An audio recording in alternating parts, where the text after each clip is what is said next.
Hey guys, what is up? Lefty back here again, and thanks for checking out the video. Today, what I want to do is do a little bit of a mental exercise, and what I want everybody to imagine. Let's just say you have a stimulus check coming in the recent future, which it seems like it will be about 90% sure, about $1,200. And let's say you have absolutely nothing. You have no means of preparedness. You have no self-defense, protection, no guns, no ammo, no water, no food, nothing stored away. You're living very narrowly on life, and now you have that $1,200 that you have decided to put toward getting more prepared. And what do you buy?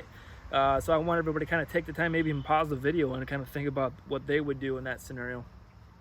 In that scenario, that is a tricky son of a bitch. I guess it will all come down to what you are going to do in the case of something really bad happening. If you live in the city, good idea to move out, get the hell out of Dodge kind of thing if shit really starts to get wild and crazy like it did here in Minneapolis not too long ago.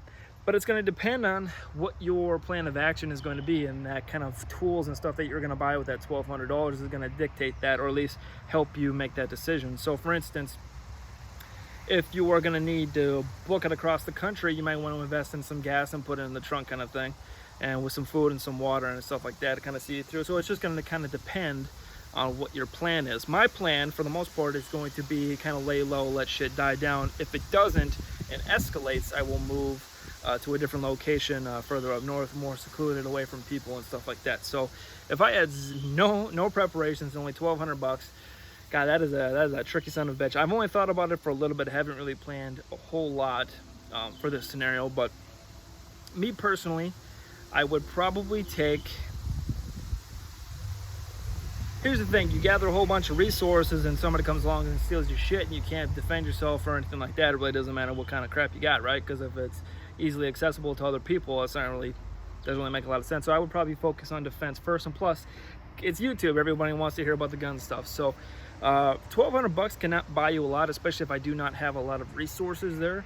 I would probably invest in, especially what's available right now. You are kind of very limited on what you can actually buy in terms of ammo. Depending on what I could find, I would probably primarily go for a shotgun, assuming, because I've had a good amount of experience with a shotgun, right? Shotguns are very cheap. You can get one that's relatively reliable, pump action, $350, $400, something like that, $870, $590, $500, something like that, from Mossberg, Remington, one of those. Ammo is pretty plentiful. Not a whole lot of people are stocking up on shotgun ammo, which is a bonus. So being able to stockpile a good amount of the ammo is going to be pretty easy compared to other rounds and other calibers. Plus, it's not going to cost an arm and a leg. I could probably fully kit out a shotgun in about, after everything, probably about $600. $300 for 340, $400, something like that. It's just going to depend. I haven't really looked at shotgun prices, but it's going to be right around that $450 mark, I would assume, for a shotgun. Maybe get a different stock depending on what one you get, or not, just leave it stock. It works fine either way. Get about $100, $200 worth of rounds in terms of shotgun, and that should be a pretty damn good kit. So now I have $600 to play with. Luckily, the area where I would leave to is pretty much family oriented, so I'm not really too worried about a whole lot of other shit. I would focus on getting some type of long-term food storage. There's a whole bunch of things right there, though. That's probably going to be at least a couple $100. Let's just say $300. So now you got $300 more. It's on a lake, so we do have water there. So water is not going to be too much of an issue. Water filtration might be. I already have that, but let's say I didn't have any type of thing, I would probably look into getting some water filtration kind of things. But luckily, that's already taken care of. Let's go into communication. So communication is kind of an interesting thing, and I would definitely invest in walkie-talkies of some sort. Either the really cheap ones, or going to get some like Baofangs for actual ham radio kind of technology. Those can be had for under $30 a piece, and I would fully load out my family with it, which is going to be around $5, maybe a couple extra, just for, so I'd say $150 worth of radios and stuff like that. So because not too long ago, we had that huge DDoS attack on all the major cellular towers and stuff like that.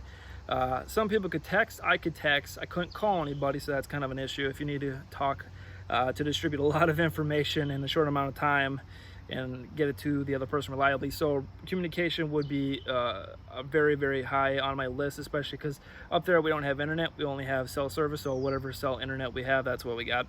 So if those went down, we got shit. So having communication, also being able to listen to what else is going on over the radio is a good idea. Anything else? Let's see, we probably got somewhere in the neighborhood of like $200 left. Realistically, probably less than that, $200-300 less. What would I do with that? I don't really know.